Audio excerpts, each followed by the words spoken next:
Ate, pabili ako ng cheeseburger. Walang cheese. Egg Walang sandwich. Ham and Walang egg. ham. Akin na ba yan? Ayan. Sa inyo pa, sorry. Akin na ba yan? Ayan. Ba't sa kanya? Eh, di ba nauna ako? Di ba nauna ako doon? Nauna ako doon ah.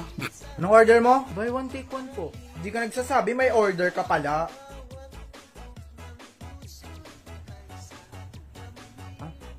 Ba't parang... Bakit parang wala talaga? Ate, parang kinakabahan ako dito. Parang nag-aalala ako. Bakit? Yung patty kasi parang nawawala eh. Parang hindi ko mahanap. No? Diyos ko, kinakabahan ako. Baka napano na. Bata mo pa, dahil mo reklamo. Kaya nga dalawa yung burger dyan sa buy one take one mo, di ba? Para in case na hindi mo makagat dyan sa una yung burger patty, may chance ka pang hanapin dun sa pangalawa. Lock me up and throw away the key.